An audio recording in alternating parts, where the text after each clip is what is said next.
Compañero, buenas tardes, profesor. En este momento estamos aquí reunidos haciéndole una entrevista al profesor Raúl Velázquez, el director de Políticas Públicas de la ciudad de Bogotá. Mi nombre es Víctor Hugo Rego eh, y mi compañera Soy Paula Andrea Ocampo. y el compañero Vidal. Buenas tardes, profe. Mi nombre es Alberto Vidal, también estudiante de Administración Pública del sexto semestre de la ESAP. Buenas tardes, compañero. Estamos también reunidos con el compañero Yomaro Reyes. En cualquier momento se une a la entrevista. Somos estudiantes del sexto semestre de la Escuela Superior de Administración Pública, CETAP Santander de Quilichao.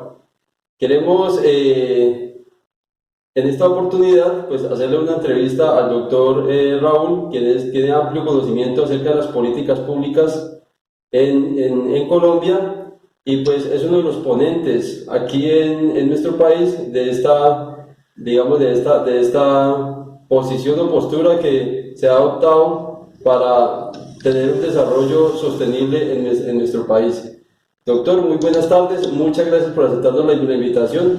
Y pues queremos hacerle una entrevista de unas preguntas que ya están programadas, en la cual, pues, para que nos contextualicen sobre las políticas públicas en nuestro país. Muy bueno, Víctor y demás miembros del grupo, muy buenas tardes. Buenas tardes. Gracias por la invitación. Veo que me han enviado un cuestionario con 12 preguntas muy interesantes. Valoro mucho que se hayan tomado el tiempo, pues, para compilar esas preguntas, porque eso nos ayuda mucho para avanzar y aprovechar el tiempo. Entonces, comencemos a la tarea. En la primera pregunta ustedes me dicen, en un lenguaje sencillo y dinámico, ¿qué entiende por agenda pública? Sí, señor. Muy bien, entonces agenda. Agenda sería ese listado de temas a los que se les presta atención en un momento dado. Hay una agenda pública, la que ustedes preguntan, y hay una agenda sistémica o gubernamental. La agenda pública serán aquellos temas que están en la opinión, en los ciudadanos, en las personas. Esos temas que creemos que el gobierno debe atender y no está atendiendo bien o de manera suficiente, o no les está prestando atención. La agenda gubernamental o sistémica serán aquellos temas a los que el gobierno sí le está prestando atención. Pongamos un ejemplo. Hay personas que sostienen que la lucha contra las drogas fracasó, y hay varias personas que lo están diciendo en varias partes del mundo. El gobierno nacional considera que hay que seguir en la lucha contra las drogas tal como se ha venido planteando desde hace 50 años. Fumigar o asperejar glifosato, buscar la restitución de cultivos y luchar contra las mafias. Pero hay personas que dicen, no, esa política lo que ha generado es más mafias. ¿Sí? Y así como fracasó la política de prohibición del alcohol en los Estados Unidos hace 101 años, hace 100 años, estamos fracasando. Pero el gobierno tiene una agenda diferente. Entonces, la agenda pública es la que discutimos. La de los temas que nos preocupan. La agenda gubernamental o sistémica es la que el gobierno está interviniendo. Pensemos en otros temas. Y para otro tema voy a basarme en la segunda pregunta. ¿Cuál es el modelo de movilización externa en la que los grupos organizados implementan las políticas públicas? Esa es una buena pregunta porque nos permite reflexionar sobre casos en donde el gobierno no tenía un tema en su agenda sistémica, que era, por ejemplo, el tema del aborto para las mujeres en las tres circunstancias que hoy se permiten: violación, peligro para la vida de la mujer o la no viabilidad de la criatura, del feto. Eso era un delito. El gobierno estaba contento con eso. El Congreso no hacía políticas públicas para reconocerle a las mujeres ese derecho, no para forzarlas, sino para reconocerles ese derecho. Se organizan las mujeres y al darse cuenta que el Congreso no va a legislar sobre la materia, presentan una demanda ante la Corte Constitucional diciendo el Código Penal nos vulnera los derechos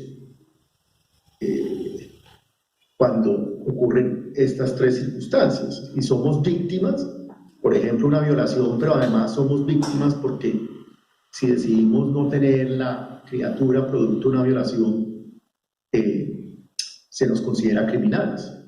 Entonces presentan desde afuera la demanda. El gobierno no estaba sintonizado, en ese momento era el gobierno del presidente Uribe, y la Corte Constitucional dice: ¿saben qué? Tienen razón, este artículo penal está vulnerando sus derechos y entonces vamos a modificar el Código Penal y vamos a permitir que en estas tres circunstancias ustedes puedan optar, no obligatoriamente, pero puedan optar.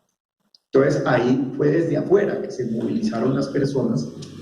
Un grupo organizado presenta una demanda y logra convencer a la Corte. Puede haber debate sobre eso. Algunos pueden decir la Corte no tenía competencias para modificar el Código Penal. Eso es competencia del Congreso, ¿sí?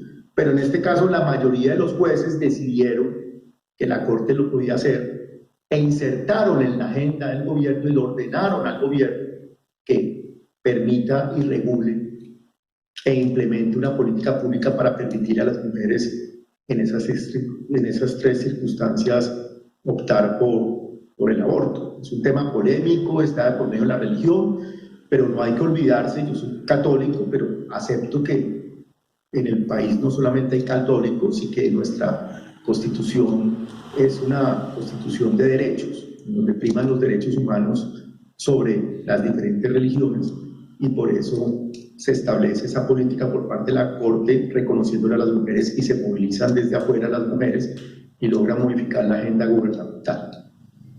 Entonces ahí vamos con la segunda pregunta ya. Ese es el modelo de movilización externa. Y ese modelo es muy interesante porque nos motiva a que los sueños, las expectativas que tengamos, las logremos plasmar primero en la agenda pública, la discutamos y luego convenzamos a los políticos, ya sea directamente en las campañas o a través de acciones como la que estas mujeres hicieron frente al Código Penal. Tercera pregunta: ¿qué significa entonces que un problema sea público? Pues muy bien, los problemas no están dados, los problemas no son hechos, los problemas hay que definirlos. Un problema será público si los ciudadanos dicen aquí hay un problema y logran evidenciarlo, ¿sí? Lo que para unas personas puede ser un problema, para otras personas no puede ser un problema. Entonces hay que hacer un esfuerzo ciudadano por decir aquí hay un problema. Por ejemplo, algunos podemos decir hay un problema con la lucha contra las drogas. La lucha contra las drogas está generando más mafia. La lucha contra las drogas está perpetuando las mafias. Hay un problema. Por favor, cambiemos de solución, ¿sí? Y si varias personas se ponen de acuerdo en ese problema, comienza eso a volverse una especie de moda o de narrativa, a ser aceptado por varias personas y cada vez más personas, hasta llegar a decir, ve, este problema ya es público, porque antes estaba invisibilizado. Por ejemplo, el feminicidio. Hace unos 15 años, el feminicidio no era considerado como tal un problema. Algunas mujeres lo estaban diciendo, el país no lo creía, pero se fue convirtiendo en un problema y se está aceptando ya y se castiga con más fuerza aquellos casos en donde se es violento con una mujer por el hecho de ser mujer. Entonces el feminicidio antes no existía, sino solamente en un grupo de personas, luego ya comienza a volverse un tema de agenda pública, un problema público, y luego ya pasa a ser un problema gubernamental a enfrentarse a través de reconocerlo, evitarlo y sancionarlo si llega a ocurrir. Todos los problemas son públicos cuando son aceptados por un grupo considerable de ciudadanos, ¿sí? Y eso facilita que sean luego reconocidos por el gobierno e intervenidos. John Kingdon, cuarta pregunta, es el que nos plantea la teoría de inserción en la agenda, y él nos habla de unas corrientes que coinciden para que un tema entre en la agenda del gobierno. Se necesita que haya un problema, que ese problema sea reconocido, ya sea por la sociedad, que sea público, o por los políticos, los que llegan al gobierno. Se necesita que haya una solución para enfrentar el problema, y se necesita también que haya personas, los políticos o los ciudadanos, que están diciendo y que están presionando. Cuando coinciden esas tres corrientes, John Kingdon dice que se inserta un tema en la agenda, pero él también nos habla de otro elemento, las oportunidades. ¿Sí? Las oportunidades. Necesitamos también oportunidades para meter un tema en la agenda. Por ejemplo, había personas que estaban muy preocupadas con lo que ocurría en las piscinas de los niños porque en los hoteles no había vigilancia, no había cercas, y resulta que un día un niño se ahoga succionado por una bomba de tratamiento de la piscina del Hotel Hilton en Cartagena. ¿Sí? Esa tragedia se convierte en una oportunidad para que las personas preocupadas por esa inseguridad en las piscinas digan, no ven, miren lo que está pasando. Y entonces el gobierno dice, sí, esto es grave, este escándalo nos está llevando a que reglamentemos y volvamos las piscinas más seguras. Entonces ahí, ¿qué se dice? Se abrió una ventana de política, una ventana de oportunidad, porque se presentó esa tragedia, y esa tragedia ayuda a que los actores evidencien el problema que existe, planteen una solución y se inserte la política pública y se haga y se atienda, y así ha ocurrido. Entonces tenemos que ser muy pilos para identificar cuando se abren esas ventanas y esas oportunidades. Pueden ser tragedias, pueden ser crisis, como en el COVID, puede ser un hecho que no sea crítico, pero que amenace producir algo grave. Entonces, esas oportunidades que no se presentan todos los días se llaman ventanas de oportunidad. Ahora, ¿por qué se llaman ventanas? ¿Por qué no se llaman puertas? Bueno, porque Kingdon está haciendo una analogía con las ventanas de las salas de lanzamiento espacial. Esas de la NASA, que se abren, o antes, cuando él escribe, ¿no? Se abrían pocas veces y duraban poco tiempo abierto. Se abren pocas veces en el año y cuando se abren duran poco tiempo abierto. Hay un tema de frecuencia, pocas veces, y duración, poco tiempo abiertos. Y así son las oportunidades en la vida, y así son las oportunidades en materia de políticas públicas. No siempre se presenta la oportunidad, hay que estar muy atentos. Entonces, como personas, hay que estar preocupados por estudiar los temas, hay que decir aquí hay un problema, ¿sí? Y cuando se presente la oportunidad, como meter el gol, meter el tema en la agenda. Por eso se habla de ventanas, porque son cortas, porque son esporádicas, porque a veces son inciertas. A veces son inciertas, pero a veces no es que sean tan inciertas. Fíjense que estas mujeres, muy pilas, no esperaron a que se diera un escándalo en materia de una mujer violada que no podía abortar. Estas mujeres lucharon y lograron abrir la ventana demandando ante la Corte el Código Penal. Entonces tampoco hay que creer que las ventanas son accidentes fortuitos, inciertos. Nosotros podemos luchar y forzar las oportunidades. Lo mismo puede ocurrir con las elecciones. Cuando viene una elección en nuestros municipios, los candidatos, las candidatas están dispuestos a hablar con nosotros. Bueno, cada elección de alcaldes es una oportunidad breve, corta, que si la sabemos aprovechar podemos convencer a los candidatos que metan un tema importante en la agenda, como el tema de las basuras, o como el tema de la inseguridad, o como el tema del espacio público, ¿sí? Entonces, si nosotros tenemos un problema público bien discutido y vienen las elecciones, aprovechamos para hablar con los candidatos, las candidatas, se abre la ventana porque en ese periodo nos van a aceptar invitaciones porque están buscando puestos, y uno puede decir, pero escríbanlo en el programa de gobierno, y si logramos que lo escriban en el programa de gobierno, ese candidato, si gana, o esa candidata, luego tiene que meterlo en el plan de desarrollo porque si no lo podemos revocar. Entonces, fíjense esas oportunidades, las elecciones, pero también un accidente, ¿sí? Pero también una crisis. Entonces, esas oportunidades son escasas y hay que saberlas aprovechar. Ese sería el punto 4. Quinto, ¿qué criterios se deben seguir para la selección de los instrumentos en políticas públicas? Entonces, primero sería definir qué es un instrumento de política pública. Un instrumento de política pública es todo aquel elemento que nos permite cumplir los objetivos que buscamos con las políticas públicas. Entonces, habrán tantos instrumentos como personas y gente creativa. ¿Sí? La vacuna para luchar contra el COVID es un instrumento. Las cartillas en educación, los protocolos, los salones, las escuelas, en los buses, son instrumentos de movilidad. Entonces, los campos de fútbol son instrumentos de política pública. Entonces hay muchos instrumentos de política pública.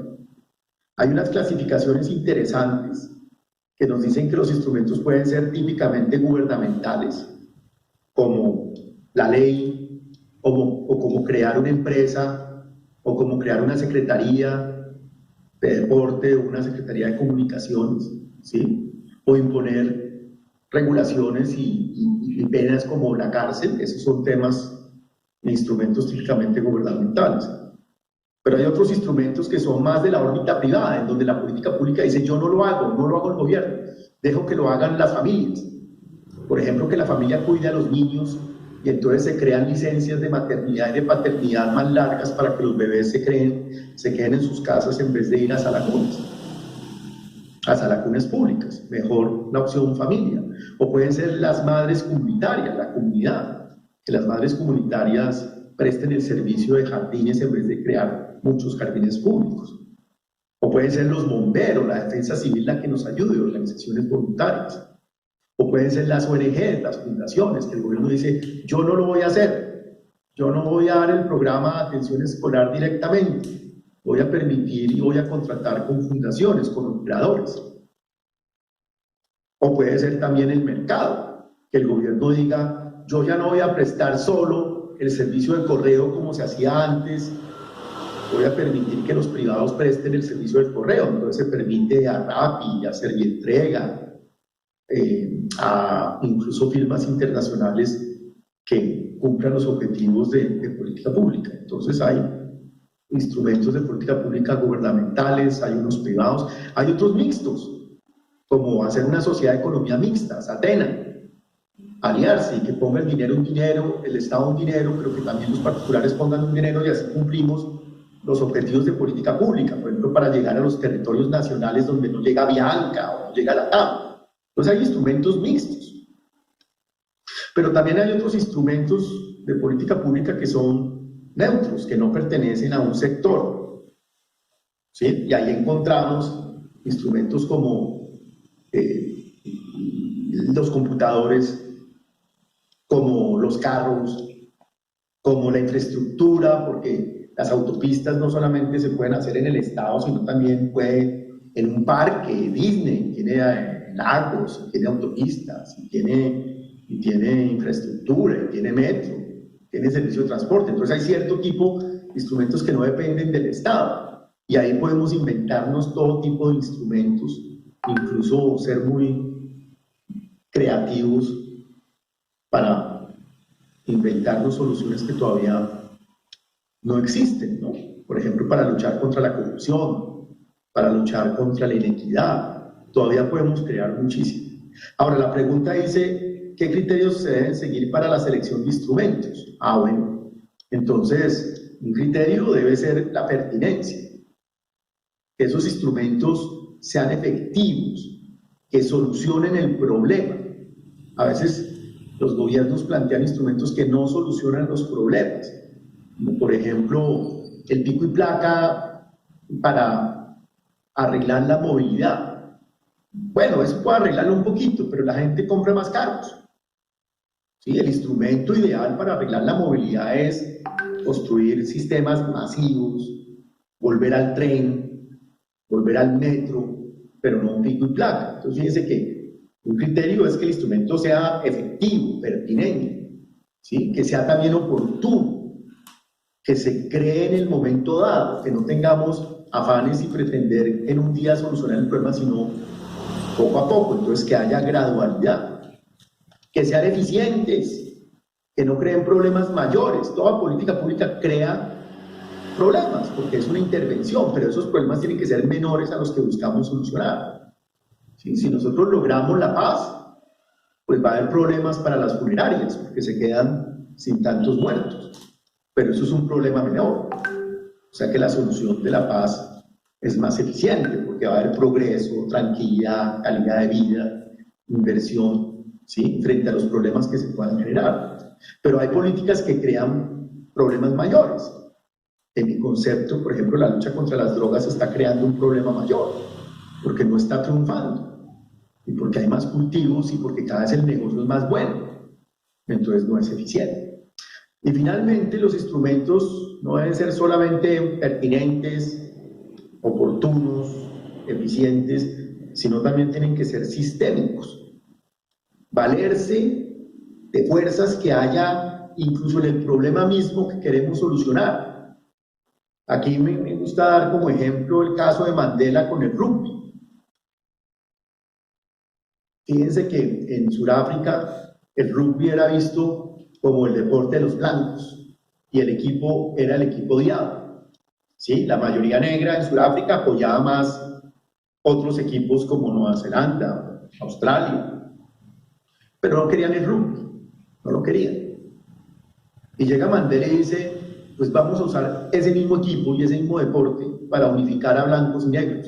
Y los asesores le dicen, no, eso no se pierde, no pierda capital político en ese tema. Y Mandela dice, pues sí.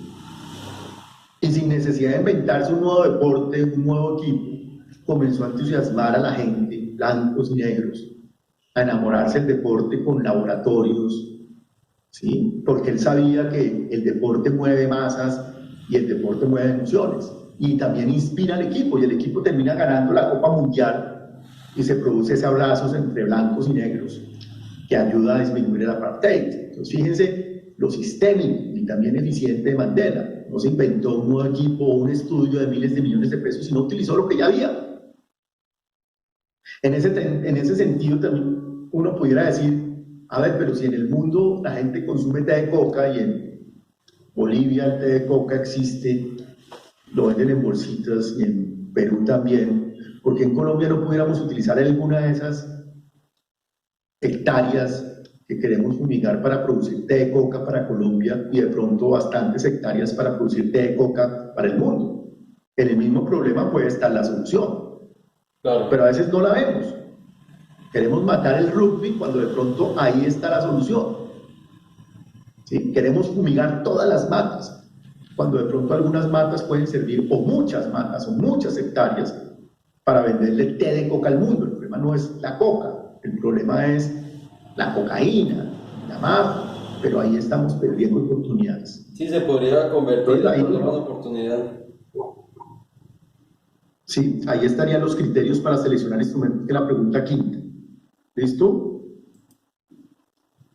Muy bien. Vamos a la sexta. Tiene un carácter técnico. A veces no tiene un carácter técnico, pero a veces sí. Fíjense que con la pandemia el gobierno ha tenido que escuchar mucho a los técnicos para saber cuándo abrir, cuándo cerrar, ¿sí? Para saber la importancia de las vacunas, la importancia de utilizar el tapabocas si uno está en contacto con las otras personas.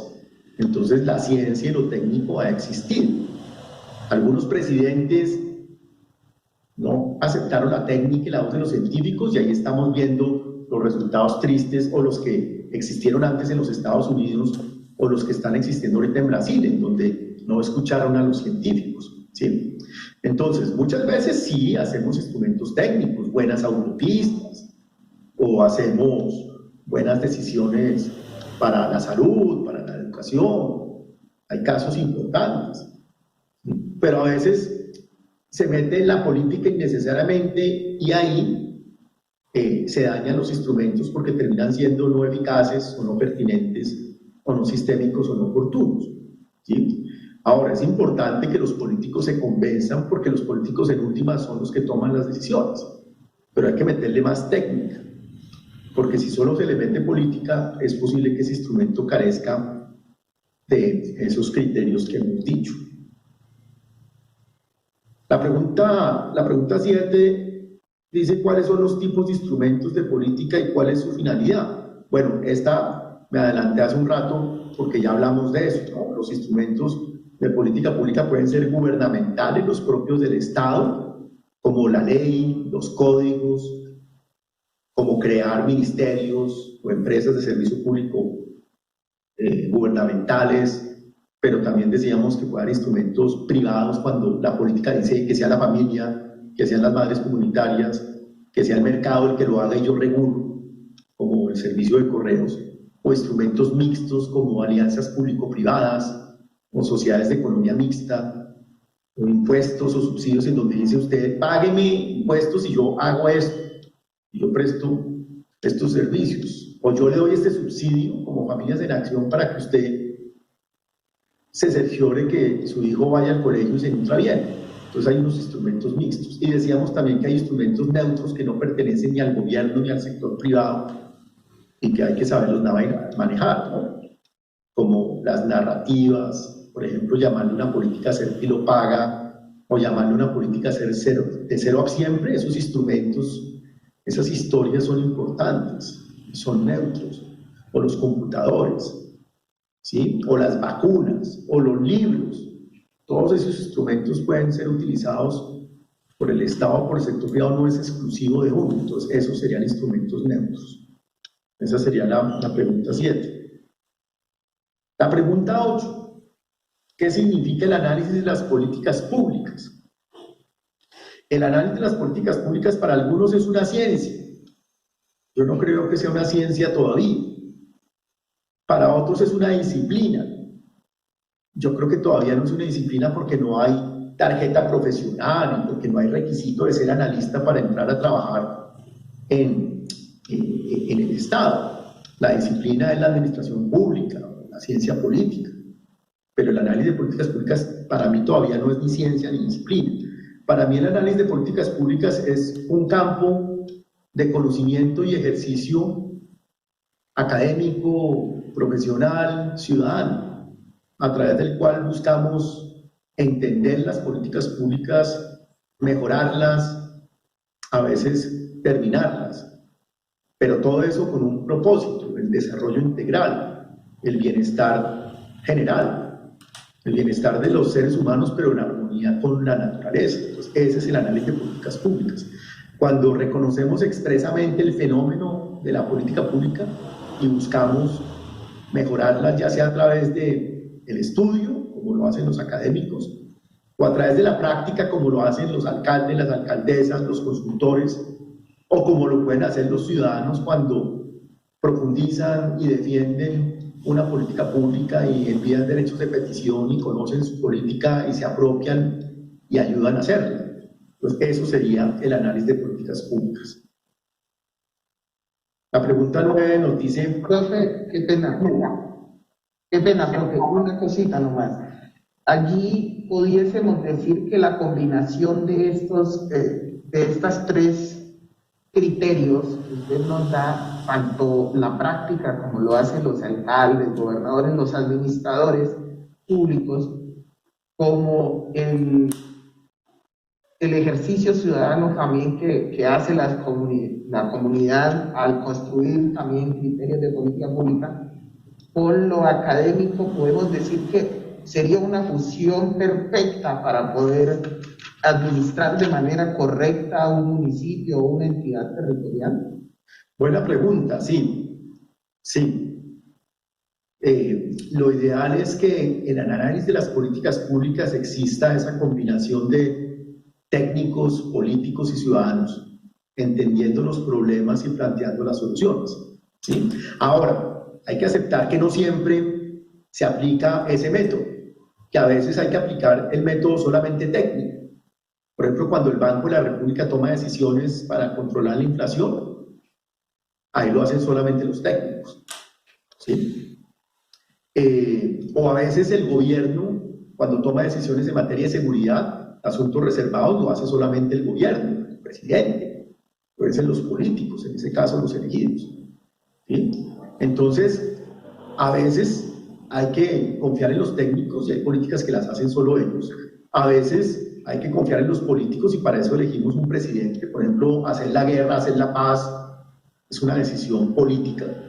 Cuando el presidente Santos decide hacer la paz con las FARC, eso es una decisión política, no es una decisión técnica, ¿sí? Entonces hay momentos para los técnicos, hay momentos para los políticos, y en la mayoría de los casos debemos tratar de buscar que técnicos, políticos y ciudadanos se reúnan para debatir y construir la política pública, ¿vale?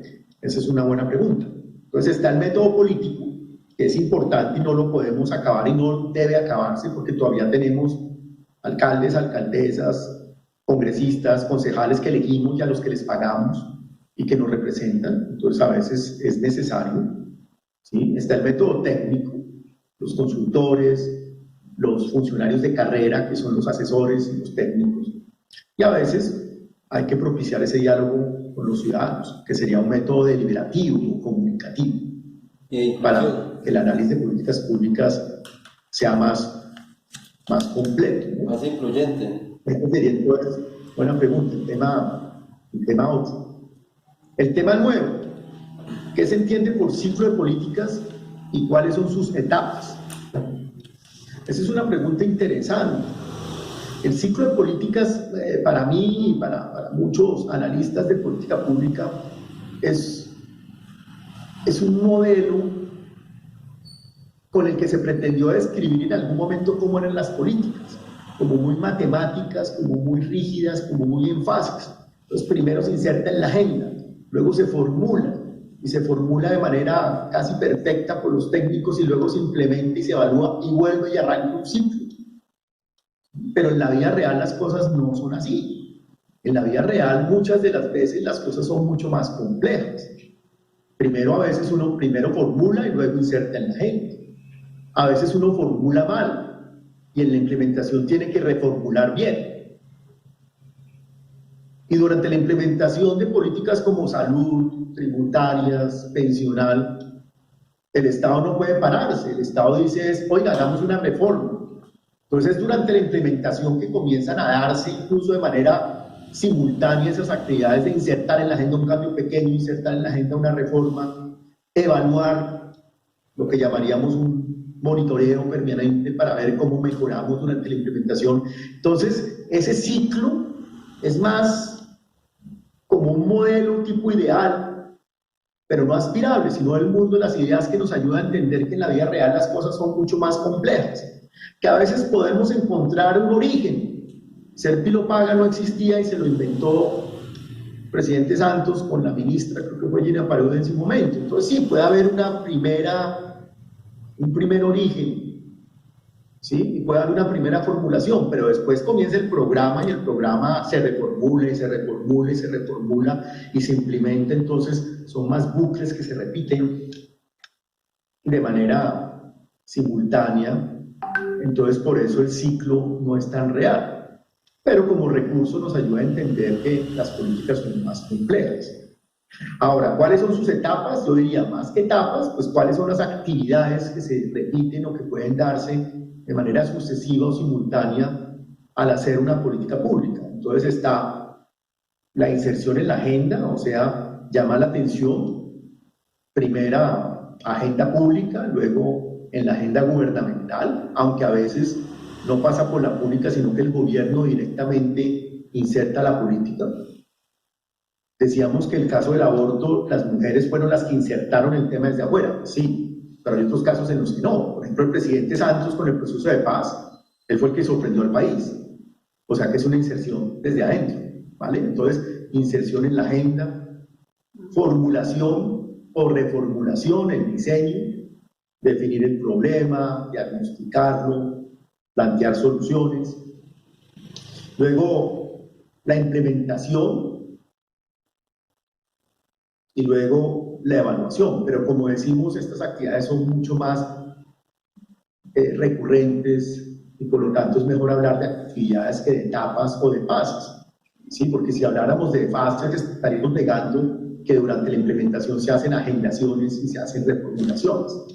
¿Sí? Uno pudiera hablar de una quinta actividad importante, que es la toma de decisiones, la institucionalización y hacer que las decisiones se respeten. Eso es mucho más que implementar, institucionalizar. Que si la política crea una ley, la ley se cumpla. Que si la política busca un cambio cultural, no solamente quede escrito en la ley, sino que se dé el cambio cultural. Entonces eso es institucionalizar, ¿no? que se den los cambios. Eso sería en cuanto a las 5 actividades principales del ciclo de las políticas públicas. Se pregunta, luego de esos 5 ejes principales, ¿por qué se cierra en el ciclo en terminación, continuidad y modificación? Fíjense que eso del ciclo en continuidad como que no tiene sentido. Pues son más actividades, continuemos, la política está funcionando, cambiémosla, pero continuémosla y reformulemos. Sí, puede ser la continuidad. Puede ser la terminación cuando uno dice, la política no está sirviendo, Por o aquello, no hay dinero para este tema. profe, Entonces terminémosla. por aquello de O que puede ser la política modificación dinámica, cuando con la evidencia se van cambiando las políticas. Sí. Esa sería la pregunta 10. La pregunta 11. ¿Cuáles son los enfoques que se utilizan para la implementación de las políticas públicas? Hay muchos enfoques. Hay unos enfoques que yo llamo más institucionales o legales, que es, por ejemplo, el enfoque de derechos. Hay que garantizar los derechos que están en la Constitución a través de las políticas. ¿Sí? Hay que actuar de acuerdo con unos parámetros internacionales y acercarnos a esos parámetros internacionales. Entonces, ese es un enfoque de derecho, que estamos en un Estado de Derecho. De ahí se derivan otros enfoques como el enfoque de género. Pues hay que buscar la equidad entre las mujeres y los hombres. Está el enfoque diferencial. Hay que entender que hay diversidad, ¿sí? E incluso que hay mujeres de mujeres, de hombres de hombres. Entonces, entender más las diferencias, ir hacia los grupos étnicos, ir hacia la población afro y entender las culturas, y que somos una nación muy cultural, entonces ser más diversos y no pretender que todos seamos iguales. Entonces, esos enfoques diferenciales son importantes.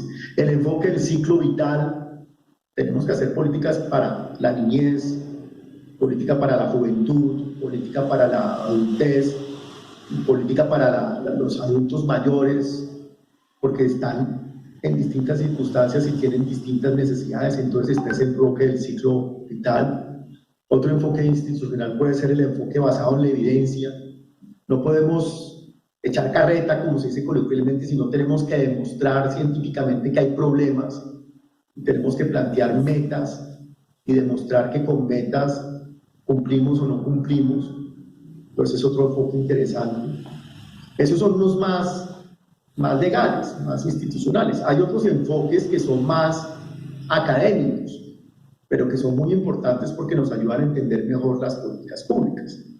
Entonces, un enfoque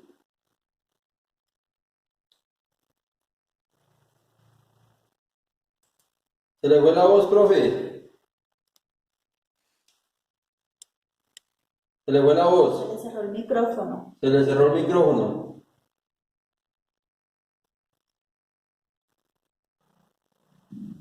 ¿Ya? ¿Listos? Sí, señor. Sí, señor. Listo. Entonces, un enfoque estábamos en los académicos, ¿no? Entonces un enfoque es el del ciclo de política, que se lo inventaron hace unos años, uno pudiera decir hace 30 años, los académicos creyendo que las cosas eran así de rígidas como el ciclo del agua, de evaporación, condensación, precipitación. Entonces se creía que así también funcionaban las cosas en la política pública. Entonces ese enfoque en realidad no era así, pero sigue existiendo y sigue ayudándonos a entender esa complejidad. Y hay libros o capítulos sobre implementación, sobre procuración, entonces sirve, pero hay que entender que las cosas son más complejas. Hay unos enfoques tradicionales que son los propios de la economía, de las matemáticas, de las ciencias, de la técnica, en donde medimos los problemas y planteamos soluciones de acuerdo con esas mediciones, son muy importantes. O esos enfoques tradicionales de la ciencia, pues los que usan los gobiernos para tomar decisiones ilustradas, como por ejemplo, cuándo cerrar por pandemia, o con quién contratar vacunas, ¿sí? Entonces, esos enfoques tradicionales fundamentados en la ciencia y esos enfoques tradicionales fundamentados en la medición, en la matemática, siguen siendo importantes. Hay otros enfoques más novedosos que se llaman más integradores, en donde no solamente se toman elementos objetivos, sino también elementos cognitivos. Entonces, las instituciones, el neoinstitucionalismo, miremos el papel de las reglas de juego. Pues cómo la política pública adopta reglas de juego escritas, constituciones, leyes, o cómo la política pública logra cambios culturales. Ahí hay neoinstitucionalismo. Mirar las reglas formales, informales y ver cómo las entendemos, las modificamos, ¿sí? Mirar esas reglas qué tan eficientes permiten que sea una administración, qué tantos costos generan las reglas, los trámites. Ahí hay institucionalismo. O el papel de la cultura, o el papel de la historia y de las reglas antiguas. Los españoles llegaron y nos legaron unas instituciones, un sistema judicial, y esa historia tiene un impacto en nuestras políticas de justicia, o de equidad, o en el desarrollo de la cultura. Entonces, estudiar las reglas formales, informales, la cultura, ese es un enfoque importante en lo institucional. Otros que se concentran más en los actores. Entonces miremos las redes, cómo hay redes que hacen política pública, los gremios, cómo hay redes que hacen problemas de política pública, entonces las redes del narcotráfico, las redes de trata de blancas. Pues entendamos esas organizaciones difusas que comparten información y que comparten intereses para ver cómo las enfrentamos, ¿no? Otro enfoque es de la gobernanza. ¿Cómo hacemos políticas públicas no solamente con recursos del Estado, sino generando sinergias con las personas, con la sociedad, con las empresas? Entonces aprendamos a sumar. Pero son enfoques importantes. Hay otros enfoques de las coaliciones, ver cuál es la coalición que domina la política, que nos sirve para entender, por ejemplo, que Uribe tenía una coalición de gobierno con los ganaderos, con los gremios para adelantar seguridad democrática. Esa era la coalición de gobierno. Que luego viene Santos y rompe la coalición y plantea otros actores y otros problemas con la paz estable y duradera. Y eso le duele al uribismo porque se sintieron sacados de la coalición. Entonces lucharon por volver al poder y viene Duque a tratar de establecer la coalición anterior, pero se encuentran con un proceso de paz que no es fácil de frenar. ¿Sí? Entonces hay luchas de coaliciones, ese es otro enfoque importante académico. Y hay un último conjunto de enfoques que serían los interpretativistas o los de la argumentación, enfoques más contemporáneos en donde se reconoce la importancia de las palabras, de hablar de una forma influyente, o se reconoce la importancia de las mentiras, y a veces con las mentiras se manipula para lograr políticas públicas. Como en Inglaterra, para salirse de la Unión Europea, el Brexit, se inventa mentiras, que hay mucha gente, que mucha plata se va a Bruselas y entonces es un mal negocio y entonces Inglaterra y la comunidad dice votemos por salirnos, ¿no? Entonces las narrativas, los discursos, verdaderos o falsos, hay que ponerles atención y estos enfoques argumentativistas, interpretativistas le han puesto atención, ¿sí? Y finalmente se nos dice, bueno, ¿y cuáles son los enfoques contemporáneos del análisis de las políticas públicas? Bueno, todos esos son contemporáneos, pero uno que está muy en boga, que me parece que hay que profundizarlo, es el enfoque de las ciencias del comportamiento o de la economía del comportamiento.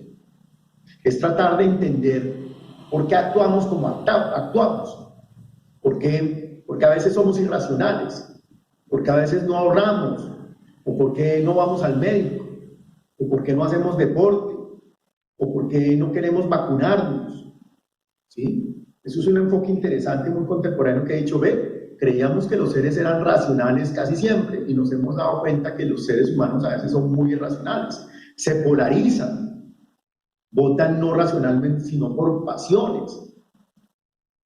Entonces ese enfoque se está preocupando por entender cómo los ciudadanos y también cómo los funcionarios pueden actuar mejor. Pues, ¿cómo reducimos la criminalidad en un municipio? Hay unas pandillas y los jóvenes son muy violentos y andan armados, con cuchillos y a veces con armas de fuego y son muy violentos y muy inseguros. Entonces démosles talleres de inteligencia emocional para que no se hieran a la menor amenaza. Enseñémosles a contar hasta 10. Y se vuelven más tranquilos y bajan los delitos. ¿Por qué la gente no paga sus impuestos? Pues porque no es justo. Entonces enviémosles una cartita de la DIAN o hagámosles una visita y verán cómo pagan impuestos. Entonces es un enfoque de entender cómo la gente a veces es optimista, a veces es sesgada, a veces es perezosa. ¿Cómo hacemos para que la gente se haga los exámenes médicos? Por ejemplo, las mujeres, el examen para evitar el cáncer de seno y que no les dé pereza ir al médico, los hombres que nos hagamos el examen de próstata después de cierta edad. Entonces hay que asustarlos, hay que decirles, si no te haces esto, te puedes morir, ¿sí? Tantas personas están muriendo por no haberse hecho eso. Entonces esa publicidad sí nos hace como ser más racionales y pedir la cita e ir al médico. Entonces ese es el enfoque quizás contemporáneo más importante, que está tratando de entender por qué a veces somos irracionales, somos sesgados, y cómo hacer para, a través de pequeños empujoncitos, volvernos más racionales y lograr hacer las cosas que más nos convengan, como ir al médico, como hacer deporte, pues como no evadir impuestos, como, bueno, añorar la paz, o buscar votar por los mejores, porque a veces la gente no vota por los mejores y es irracional. Entonces hay muchísimo terreno bajo este enfoque contemporáneo de las ciencias del comportamiento y la economía del comportamiento para ayudar a entender por qué somos como somos y cómo ayudarnos a comportarnos mejor. Y así lograr desde los territorios más salud, más educación, más bienestar y decisiones más racionales.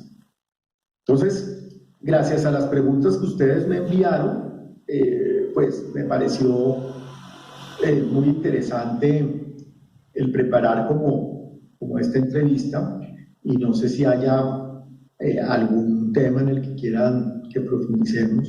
Les agradezco mucho la invitación y la confianza. Ustedes me dirán. Pues la verdad nos ha parecido supremamente interesante su intervención.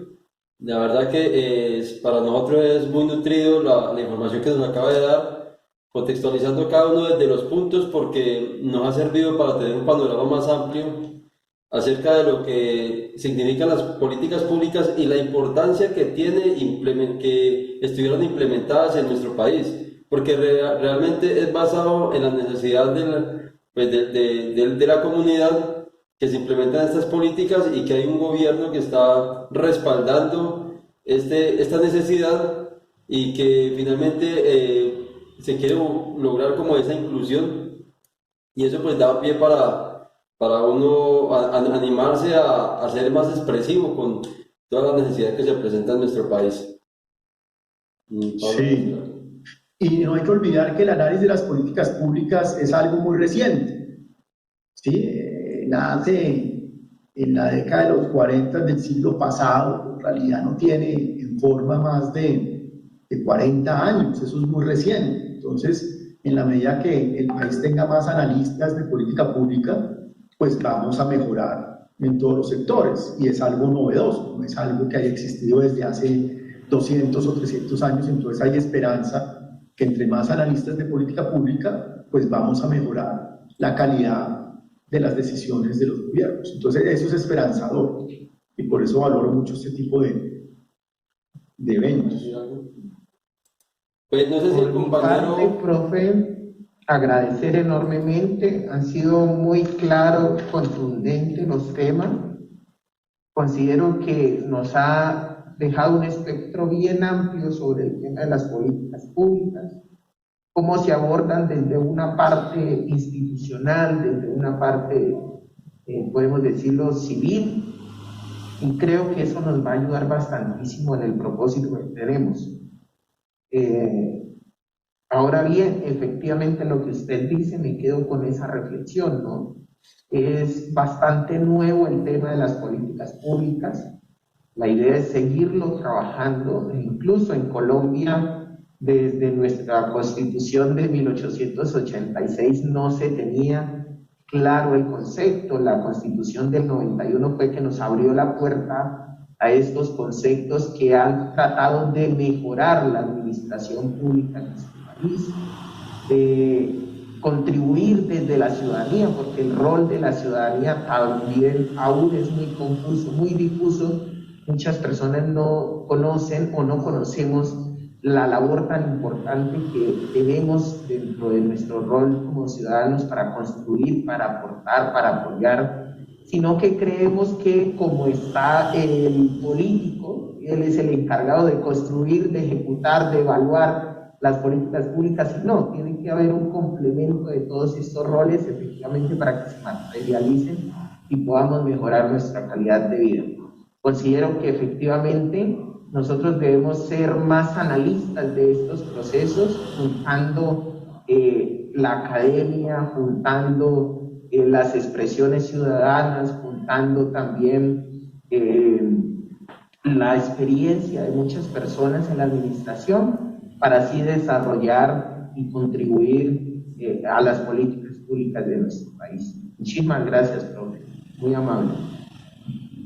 No, a ustedes, muchas gracias nuevamente por la invitación y muchos éxitos y avances. Como administradores públicos, ustedes pueden especializarse en muchas ramas, en gestión pública, en políticas públicas, y necesitamos definitivamente fortalecer esas ramas, pues para que las entidades territoriales logren hacer buenas políticas públicas, pero también implementarlas a través de procesos exitosos de gestión pública, ¿no? Entonces creo que hay muchas oportunidades, los enfoques se complementan, y bueno, adelante, y cualquier cosa a sus órdenes, ¿vale? Muchísimas gracias, profesor. Muchísimas gracias, profe. Bueno, muy Que bien. esté muy bien. Hasta que luego, te paguen. que va muy bien. Hasta luego, que Chao. esté muy bien. Gracias.